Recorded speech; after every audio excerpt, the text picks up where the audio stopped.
भारत में पैदा हुई अरुणा मिलर ने अमेरिका में इतिहास रच दिया है।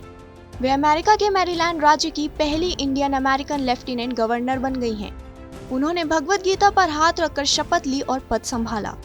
मैरीलैंड में 3 उच्च पदों पर श्वेत चुने गए हैं, जिनमें वेस मूरे को गवर्नर, अरुणा को लेफ्टिनेंट गवर्नर और एंथनी ब्राउन को अटॉर्नी जनरल बनाया गया है। अरुणा मैरीलैंड राज्य की 10वीं लेफ्टिनेंट गवर्नर हैं।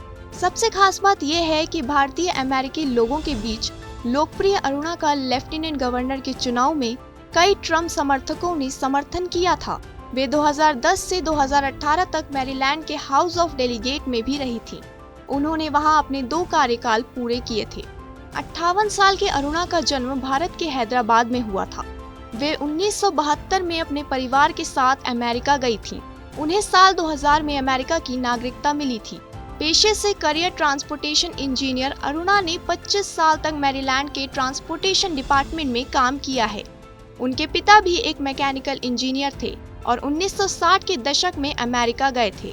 1972 में वे अपनी पत्नी और 3 बच्चों को भी अमेरिका ले गए थे। उस समय अरुणा 7 साल की थी। अरुणा ने शपथ के बाद स्पीच में सफलता का श्रेय अपने परिवार को दिया।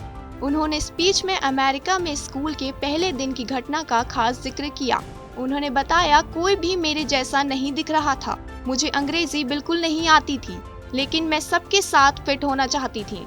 इसलिए मैंने सोचा कि जैसे बाकी बच्चे करेंगे, मैं भी ठीक वैसा ही करूंगी। मैंने उस दिन कैंटीन में पहली बार अमेरिकी खाना खाया और ठंडा दूध पिया। पहले मुझे सब ठीक लग रहा था, लेकिन क्लास में पहुंचते ही मुझे उल्टी हो गई। इसके बाद मेरी माँ मुझे स्कूल से घर ले गई। मैंने अपनी माँ से कहा कि मुझे वापस अपनी दादी के पास भारत जाना है। बड़े होने पर एहसास हुआ कि दूसरों के बनाए स्पेस में मुझे फिट होने की जरूरत नहीं है। जरूरी यह है कि मैं हर जगह जैसी सच में हूँ वैसे ही रहूं।